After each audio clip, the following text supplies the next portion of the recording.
आपण पाहत आहात सत्यदर्शन न्यूज। वंचित 7 जागांवर प्रकाश आंबेडकर काय म्हणाले? वंचितचे नेते प्रकाश आंबेडकर यांनी नागपुरात पत्रकार परिषद घेतली। यावेळी लोकसभा निवडणूक आणि महाविकास आघाडी सोबतच्या भूमिकेवर त्यांनी भाष्य केलं। आम्ही गेले अनेक दिवस महाविकास आघाडीमध्ये त्यांच्यात एक वाक्यता नाही हे आम्ही सांगत होतो, ते स्पष्ट झालं आहे।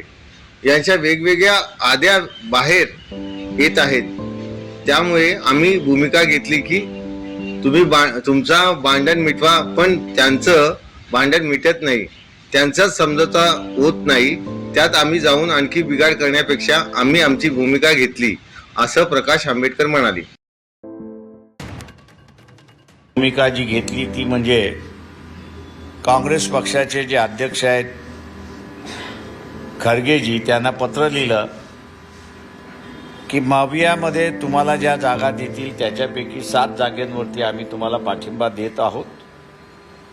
2 जागांवरती आम्ही असणारा पाठिंबा त्या ठिकाणी जाहीर केलेला आहे। एक कोल्हापूर आणि दुसरं असणारं नागपूर। उरलेल्या जागेंचं त्यांच्याकडून ज्यावेळेस माहिती